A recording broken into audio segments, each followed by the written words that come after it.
At my daughter's wedding, she whispered loud enough to hear, "When that old lady ends up in a nursing home, the penthouse in Miami is ours." I simply stood up and walked away. On Monday, she found out I had donated everything to my caregiver. I'm glad to have you here. Follow my story until the end and comment the city you're watching from, so I can see how far my story has reached. I never thought I would hear those words from my own daughter's mouth, especially on her wedding day. When that old lady goes into a nursing home, the Miami penthouse is ours. Isabella's whisper was loud enough for me to hear as I walked past. The bride and groom's table, carrying my half-empty champagne glass. I froze mid-step, my heart constricting in my chest as if someone had reached in and squeezed it with an ice-cold hand. For a moment, I thought I'd misheard. But then David, my new son-in-law, chuckled and replied, "Just a matter of time, babe.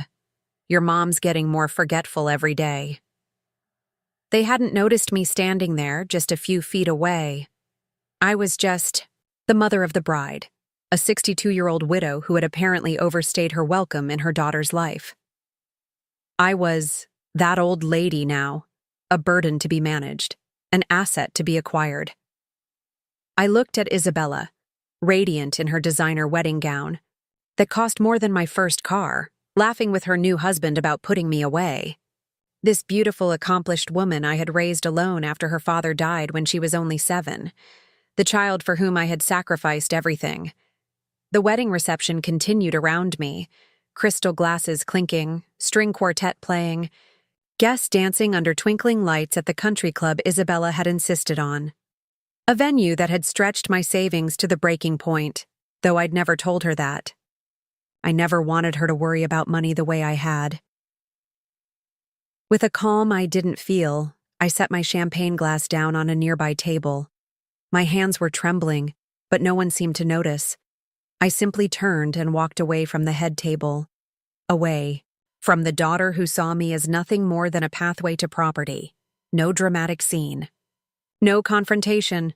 I simply retrieved my purse from the coat check, nodded to the young attendant, and walked out into the warm Miami evening. The valet looked surprised when I asked for my car. "Leaving so soon, Mrs. Reynolds?" he asked, concern in his young eyes. At least someone noticed. "Yes," I replied, my voice steadier than I expected. "I'm not feeling well." As I drove away from the glittering reception, memories washed over me like a relentless tide. How many nights had I worked double shifts at the hospital to pay for Isabella's private school tuition? How many of my own dreams had I set aside to make sure she could pursue hers? After Robert died, leaving me with a mountain of debt and a 7-year-old daughter, I had remade myself. From stay-at-home mom to working nurse to eventually nursing director, I had climbed the ladder with single-minded determination. Not for myself, but for Isabella. When she wanted ballet lessons, I found the money.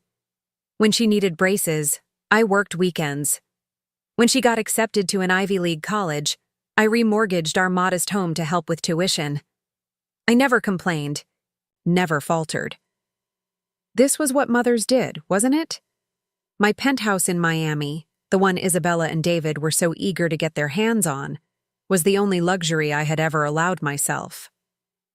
After decades of hard work, after sending Isabella through college and helping with the down payment on her first condo, I had finally bought something just for me.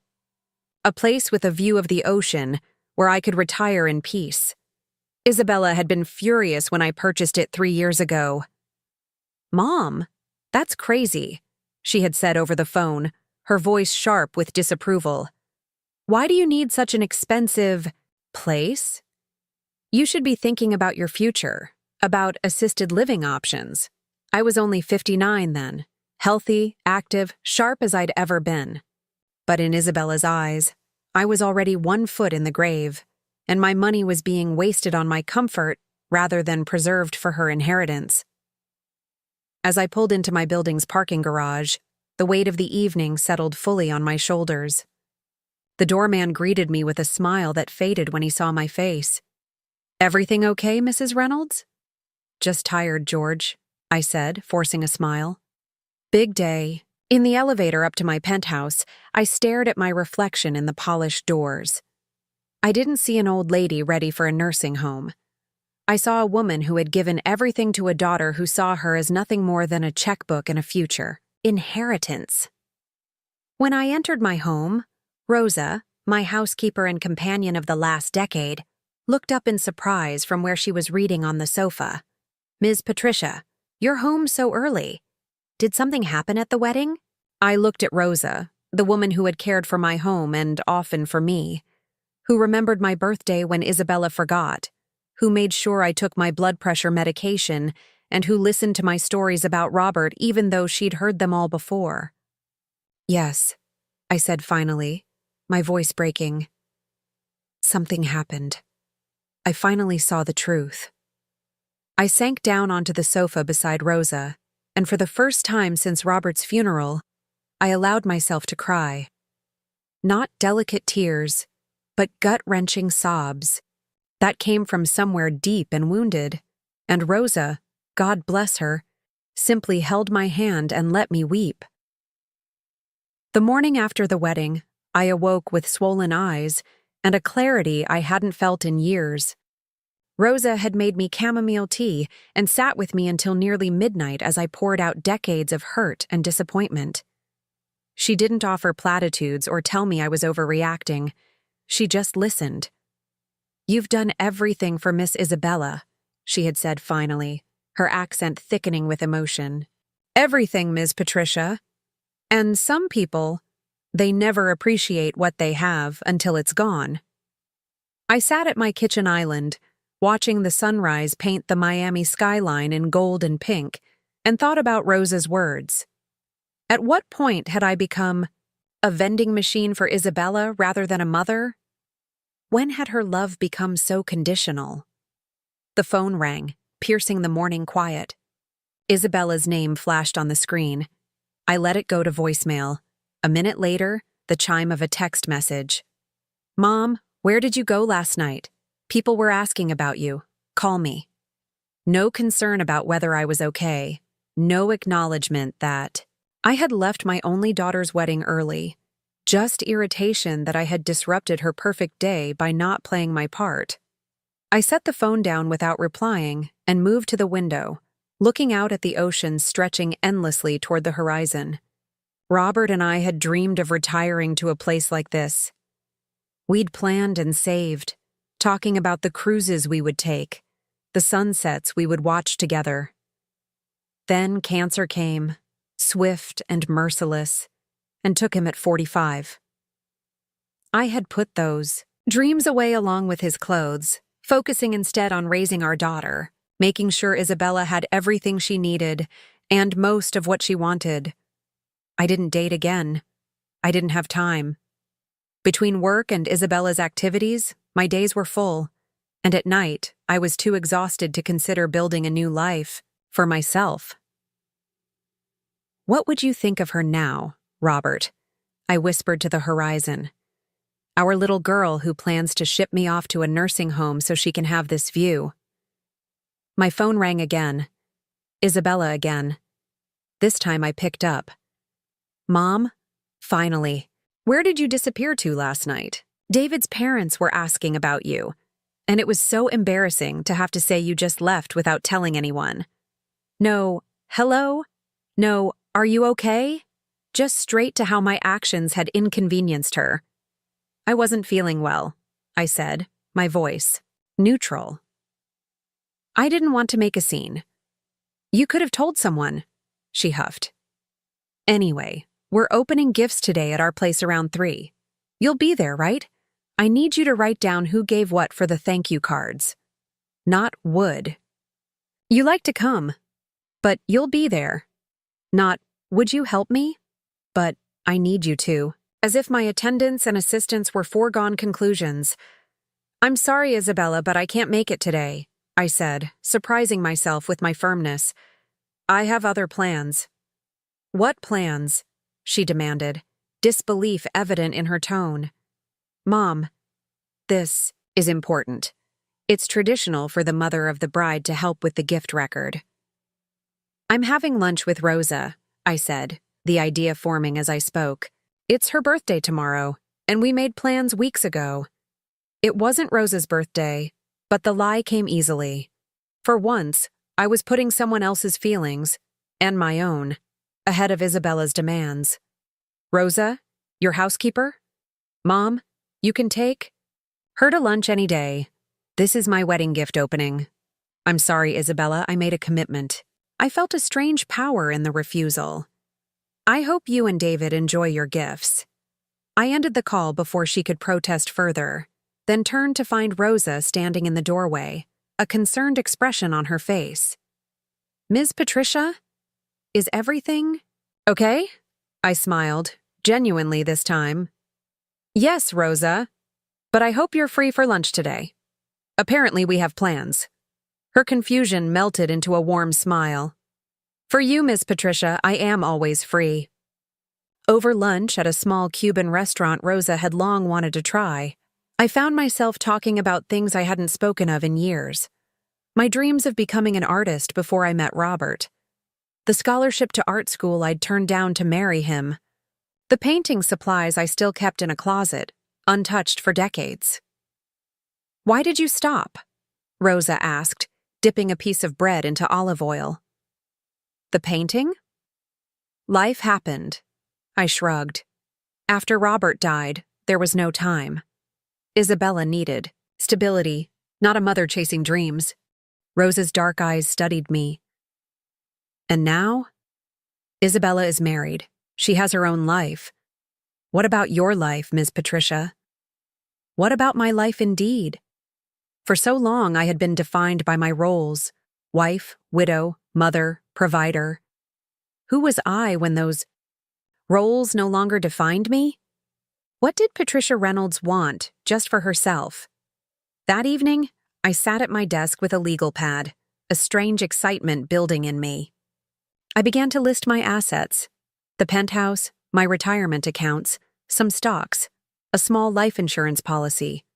More than enough for me to live comfortably for the rest of my life, and still leave Isabella a sizable inheritance.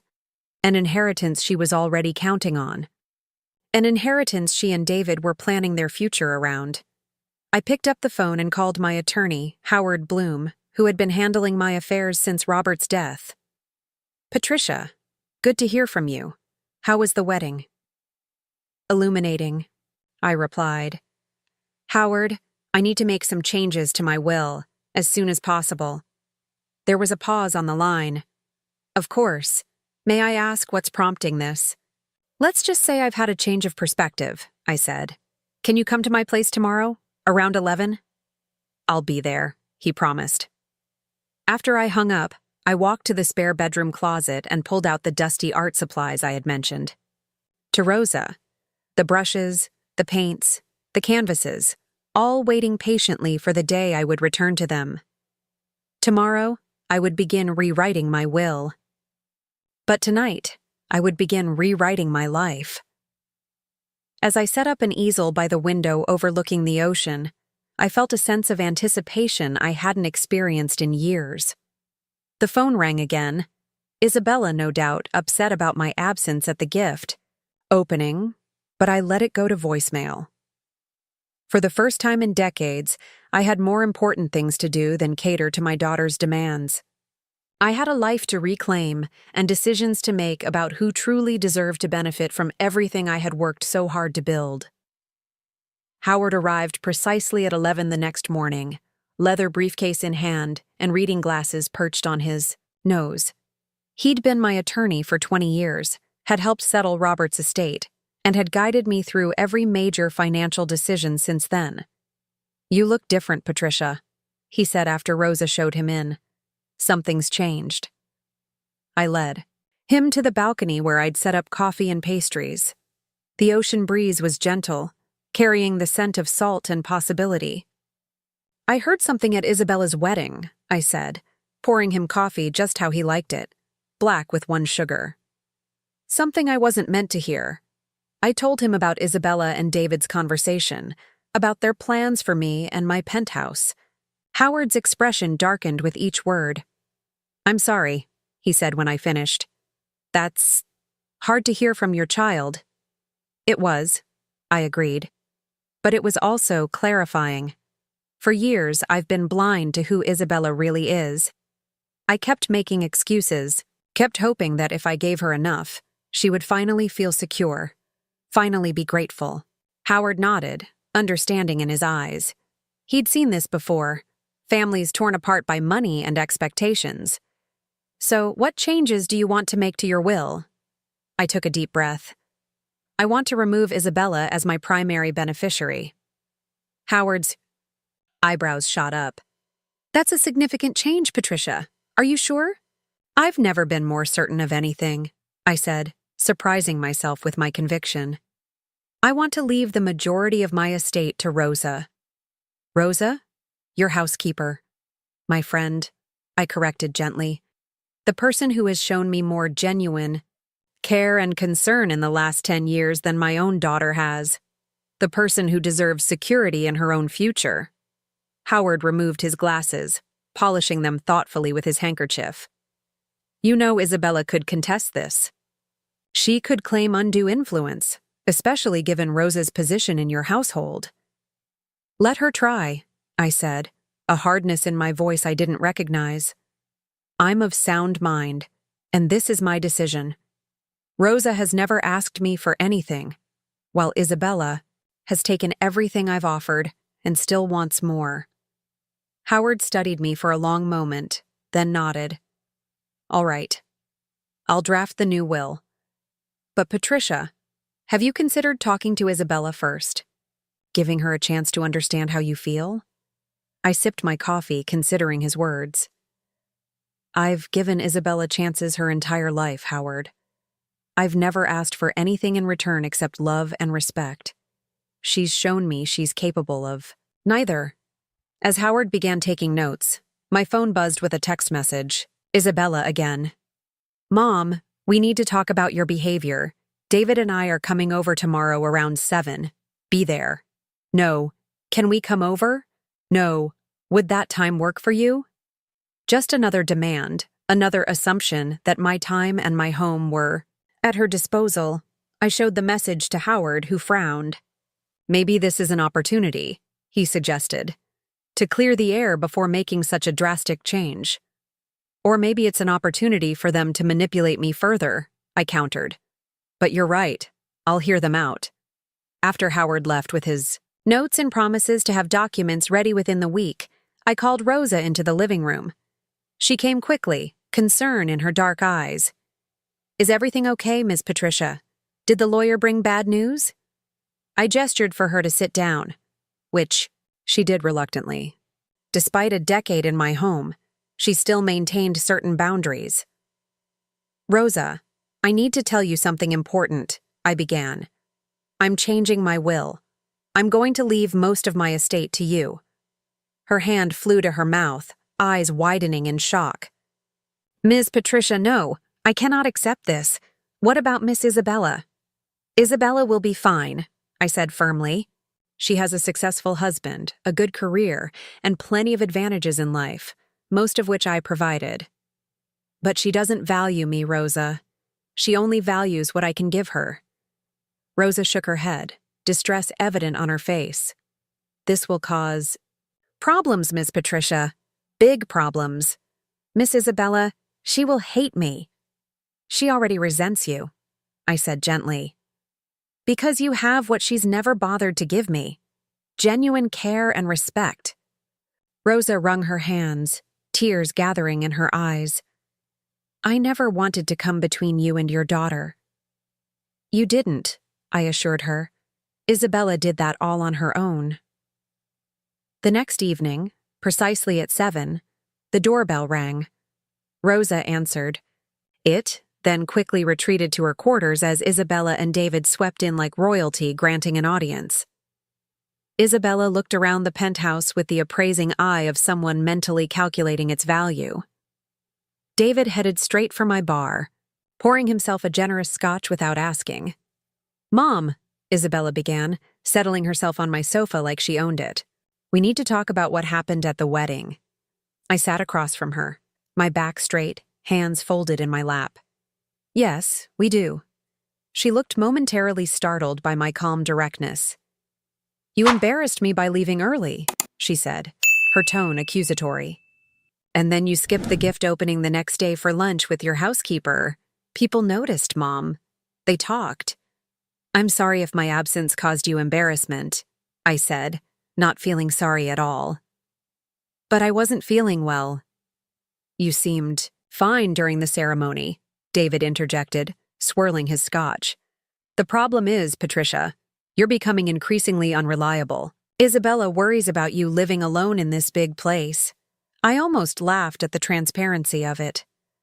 Does she now? Isabella leaned forward, adopting a concerned expression that didn't reach her eyes. Mom, we've been thinking. This place is too much for you to manage. All these stairs, the maintenance, and it's so isolated. I have an elevator, Isabella, and Rosa helps with maintenance, and I have friends in the building.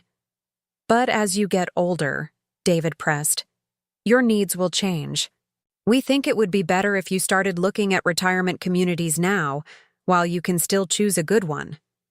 A good one, I repeated, my voice flat. Like the one you were discussing at your wedding? When you said, and I quote, when? That old lady goes into a nursing home, the Miami penthouse is ours? The color drained from Isabella's face. David's glass froze halfway to his lips. You heard that? Isabella stammered. I did, I confirmed, meeting her gaze steadily. Every word. The silence that followed my revelation was deafening. Isabella's shocked expression quickly morphed into defensive anger. You misunderstood, she said, her voice sharp. We were joking. Were you? I asked quietly. Because it didn't sound like a joke to me. David set his glass down and leaned forward, his expression conciliatory. Patricia, you have to understand, we were caught up in the moment, the wedding, the champagne. People say things they don't mean. I looked at him, this man who had spent less than a dozen hours in my company before marrying my daughter, yet felt entitled to my property. And which part didn't you mean, David? The part about me being an old lady, or the part about taking my home once I'm warehoused somewhere? Isabella's face flushed. Mom, stop it. You're being dramatic. Am I? I stood up and walked to the window, looking out at the ocean view they coveted so much. Tell me something, Isabella. When was the last time you called me just to check on me? Not to ask for money, not to complain about your problems, but just to see how I was doing. She opened her mouth, then closed it again, unable to answer. That's what I thought, I said softly. You know, after your father died, I gave up everything for you. My career advancement, my personal life, even my hobbies, everything was for you. And now you're keeping score? Isabella's voice rose. Throwing your sacrifices in my face? That's what parents do, Mom. They sacrifice for their children. They don't keep a tally and demand repayment. I've never asked for repayment, I said, turning to face her. Only respect, only love. But you can't give what you don't have, can you? David stood up, moving to place a hand on Isabella's shoulder. Look, Patricia, we didn't come here to fight. We came because we care about your future. No, I corrected him. You came because you care about what I own and how you can get it. Isabella stood up abruptly. This is ridiculous. I knew you were getting forgetful, but I didn't realize you were becoming paranoid too. Maybe we need to look into those retirement homes sooner rather than later. The threat was thinly veiled, and for a moment, I felt a flicker of fear. Could they actually force me out of my home? Declare me incompetent? But then I remembered Howard's reassurances about my legal protections, and the fear subsided. Not going anywhere, Isabella, I said firmly. And neither is this penthouse. We'll see about that, she snapped, grabbing her purse. Come on, David. This is pointless. As they moved toward the door, Isabella turned back, her expression cold. You know, Mom, after everything I've done for you, This is how you treat me? On my wedding week? The absurdity of her statement nearly took my breath away. What exactly have you done for me, Isabella? She looked genuinely confused by the question. I've included you in my life. I invited you to my wedding. I call you. I visit. Not many daughters would do that much for a mother who's becoming increasingly difficult. In that moment, I saw with perfect clarity how Isabella viewed our relationship. Not as a daughter who owed her mother respect and gratitude, but as a benevolent benefactor who deigned to include her aging parent in her busy life. The revelation was both heartbreaking and liberating. Goodbye, Isabella, I said, turning away. I think we both need some time to reflect. After they left, Rosa emerged cautiously from her room. Miss Patricia, are you okay?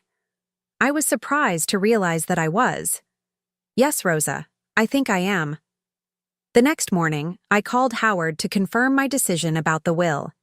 He promised to bring the documents by that afternoon for me to sign. Are you absolutely certain about this, Patricia? He asked, concern evident in his voice. More certain than I've been about anything in years, I assured him. I spent the morning painting, a seascape with stormy skies, but a sliver of sunlight breaking through the clouds. It wasn't particularly good after decades without practice, but the act of creation itself was healing. When the doorbell rang around 2 o'clock, I assumed it was Howard with the papers. Instead, I opened the door to find Isabella standing there alone, her expression unreadable. Can I come in? She asked, her voice subdued. I hesitated, then stepped back to let her enter. She walked to the living room and sat down, her posture rigid. I've been thinking about what you said, she began, about when I last called just to check on you. I sat across from her, waiting. I want to understand, Mom. I want to make things right between us. For a brief moment, hope flickered in my chest. Could she have had a genuine change of heart overnight? I appreciate that, Isabella, I said cautiously. She leaned forward, her expression earnest. I thought maybe we could spend more time together. Maybe I could come by more often, help you organize things here. Maybe look through some of Dad's old belongings together. My radar immediately went up. Isabella had shown no interest in Robert's belongings for 20 years. Why now?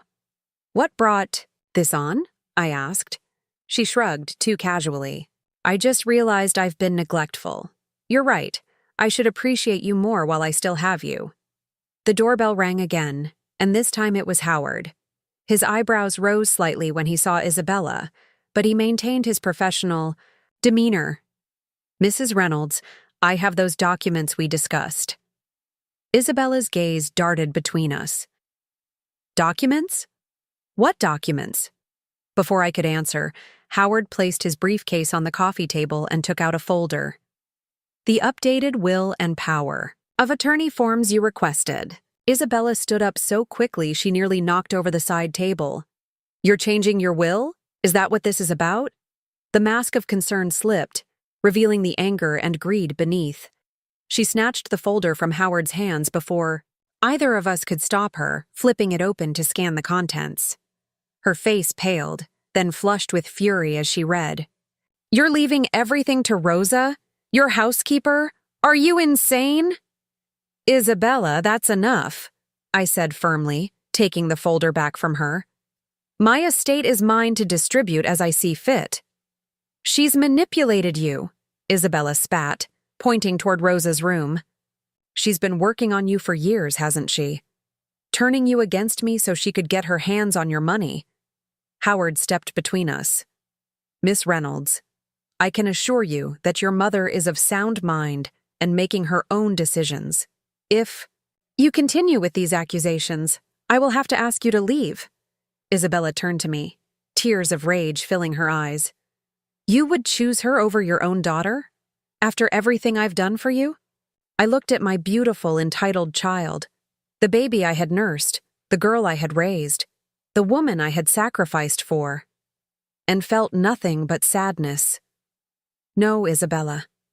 I'm choosing myself. For the first time in my life, I'm putting my own needs first, and I need to be surrounded by people who truly care about me, not just what I can give them. Her face contorted with rage. You'll regret this, Mom. I promise you that. A month passed without a word from Isabella. I signed the new will, with Howard bringing in a doctor to certify my mental competence, a precaution against any future challenges. Rosa continued to protest her inclusion as my primary beneficiary, but I remained firm in my decision. You deserve this, Rosa, I told her one evening as we shared dinner on the balcony. You've given me something Isabella never has. Genuine. Care without expecting anything in return. She shook her head, still uncomfortable. This will only make Miss Isabella hate me more. Isabella's feelings are not your responsibility, I said gently. Nor are they mine anymore. The truth was, despite my resolve, Isabella's absence left a void. She was still my daughter, the child I had carried and raised. I missed who I thought she was, or perhaps who I had hoped she would become. I filled my days with painting, joining an art class at the local community center. I had lunch with neighbors, volunteered at the hospital where I had once worked, and slowly built a life that was truly mine, not defined by motherhood or obligation. Then, on a sunny Tuesday morning, Isabella called. Mom, she said, her voice contrite. Can we talk? We arranged to meet at a cafe near the beach, neutral ground. When I arrived, Isabella was already there, looking uncharacteristically subdued in simple jeans and a blouse rather than her usual designer attire. Thank you for coming, she said as I sat down across from her. I wasn't sure you would. You're still my daughter, I replied simply. She fidgeted with her napkin, avoiding my eyes. I've been doing a lot of thinking about what you said, about how I've treated you. I waited, saying nothing. I was wrong, she finally admitted, looking up. The things I said at the wedding, the way I've taken you for granted. I can see that now. A small, hopeful part of me wanted to reach across the table and take her hand, to tell her all was forgiven. But something held me back. Perhaps the memory of too many false starts, too many moments when I thought Isabella had changed only to be disappointed again. What brought about this realization? I asked, keeping my tone neutral. She sighed. Honestly, David and I have been fighting. After what happened at your place, I started noticing things about him. How he talks about his own parents, how he's always calculating what people are worth to him. It made me think about myself, about whether I've become like that too. It was more self-awareness than Isabella had shown in years, but I still sensed something beneath the surface. I'm sorry to hear about your troubles with David, I said carefully. But I'm glad if it's led to some personal reflection. She reached across the table, taking my hand in hers. I want to make things right between us, Mom. I miss you. I miss how things used to be. How things used to be, I repeated. You mean when I was financing your lifestyle and asking for nothing in return? She winced. That's not fair. I know I've made mistakes, but I'm trying here. Perhaps she was. But as I looked at her, this daughter who had cut me so deeply, I realized that reconciliation would require more than one conversation over coffee. I appreciate that, Isabella. I do. But trust takes time to rebuild once it's broken. Her expression tightened slightly. So that's it? You won't even give me a chance to make amends? I didn't say that, I replied. I'm saying that real change takes time. It requires consistent action, not just words. She withdrew her hand, a familiar petulance creeping into her expression. I thought you'd be happy that I'm trying to fix things. Isn't that what you wanted? What I want, I said carefully, is a genuine relationship with my daughter. One based on mutual respect and love, not on what either of us can get from the other. She nodded, though I wasn't sure she truly understood. We finished our coffee with small talk about her job and my art classes, carefully avoiding any mention of David, the will, or Rosa. As we prepared to leave, Isabella suggested dinner at her house the following weekend. A fresh start, she called it. Against my better judgment, I agreed. When I arrived at Isabella and David's elegant townhouse that Saturday, I was surprised to find only my daughter at home. David's on a business trip, she explained, taking my coat. I thought it would be nice for just the two of us to spend some time together. The dinner she had prepared was impressive, all my favorite dishes, perfectly executed.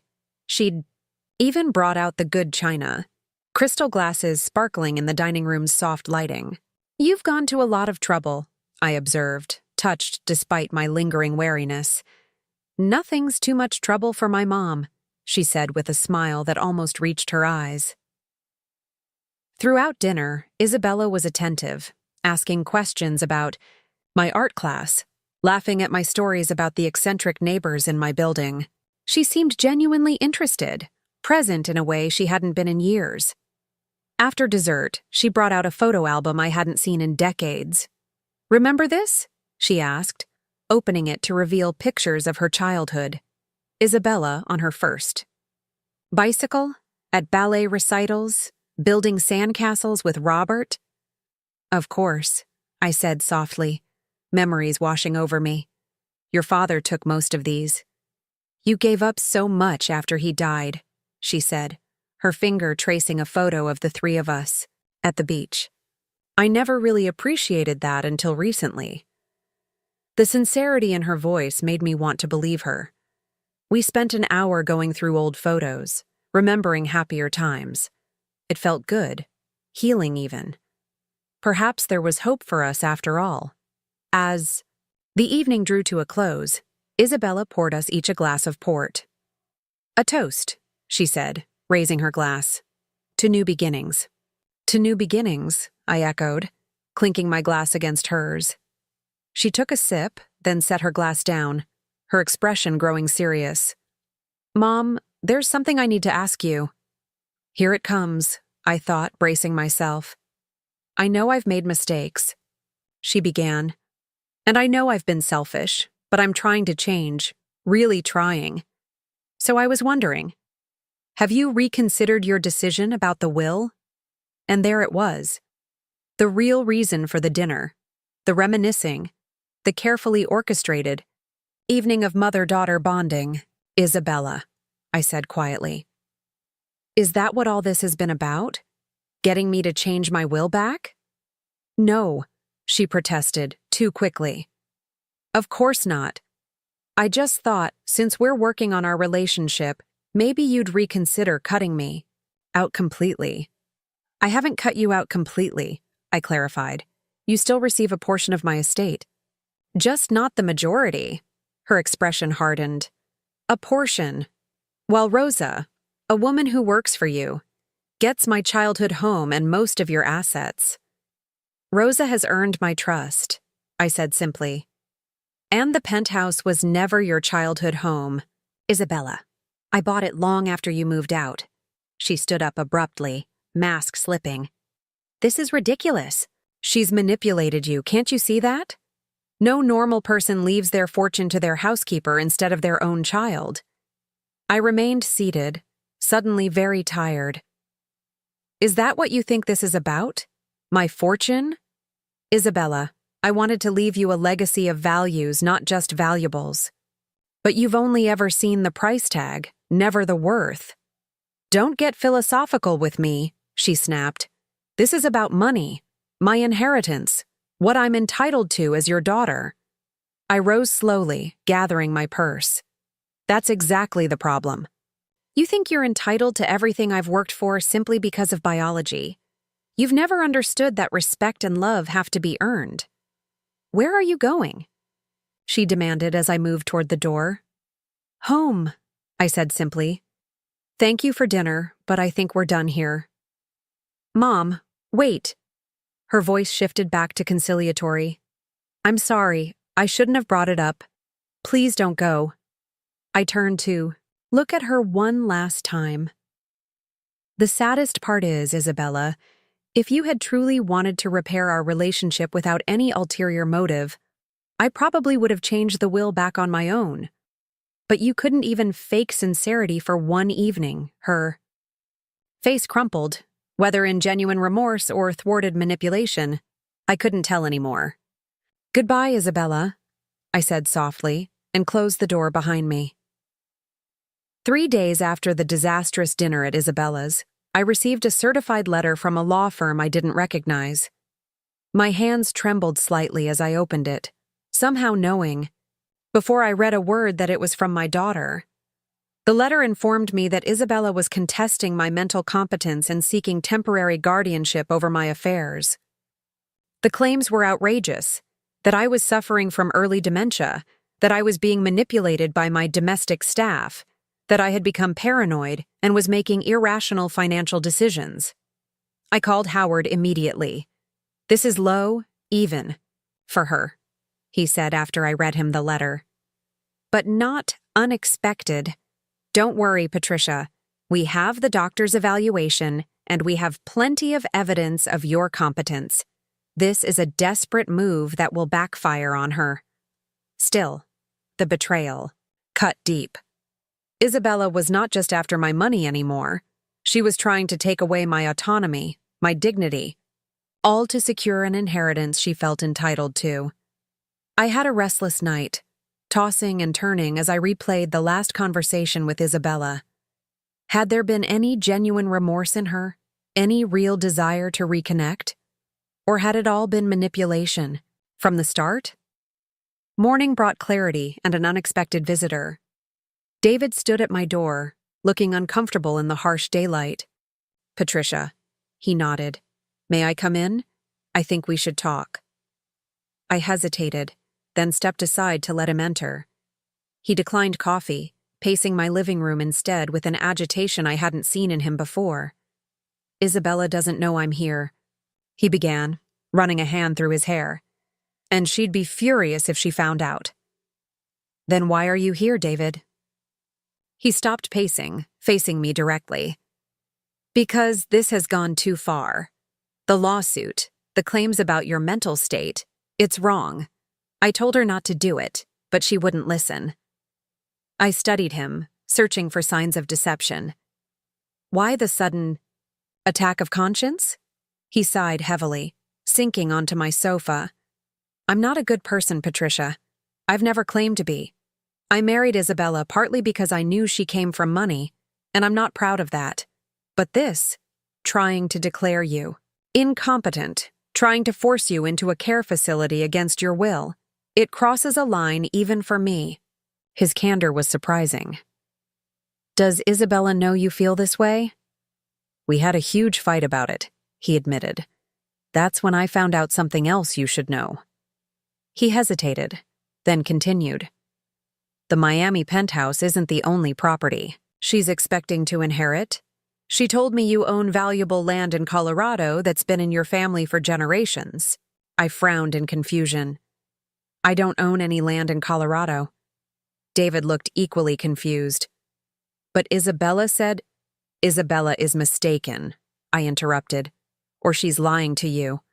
The only significant assets I have are this penthouse, my retirement, accounts, and some modest investments. There's no family land, no hidden fortune." He absorbed this information slowly, realization dawning on his face. "She told me your family had money. Old money. That's why I—" He trailed off, embarrassed. "Why you married her," I finished for him. "I was a nurse, David. Robert was a high school teacher. We lived comfortably but modestly.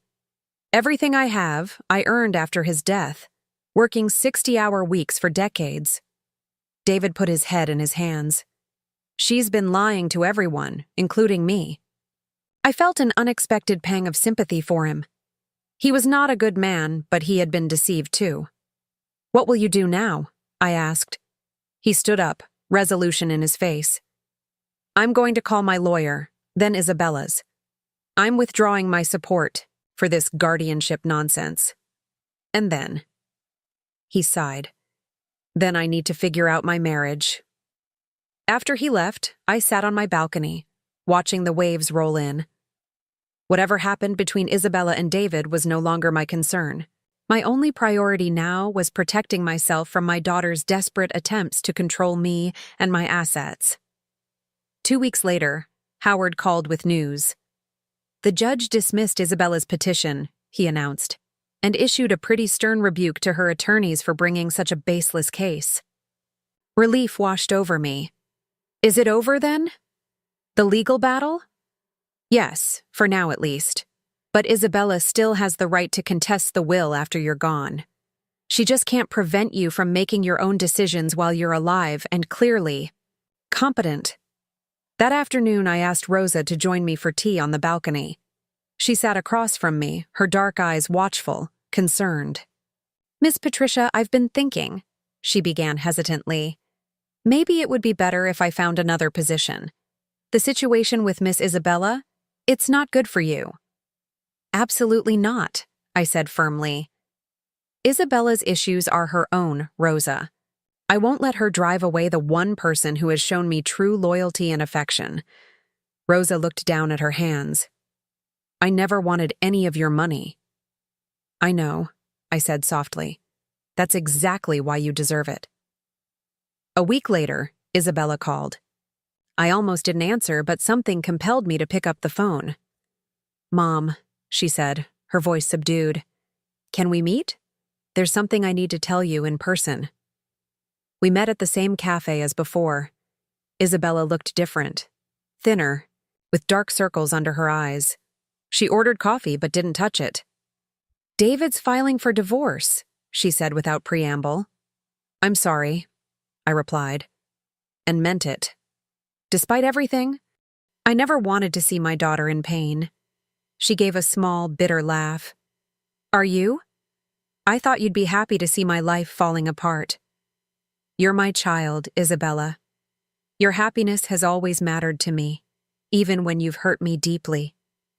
She stared out the window, blinking back tears. He says I lied to him, about you, about our family's wealth. And I did. I've been lying to everyone for so long, I barely remember the truth anymore. It was the most honest thing she'd ever said to me. Why? I asked gently. Why the lies? She shrugged, looking suddenly young and vulnerable. I wanted to be more than I was, more than the daughter of a nurse and a teacher. I wanted the life I thought I deserved. And now? Now I don't know what I deserve, she admitted. But I know it's not your forgiveness.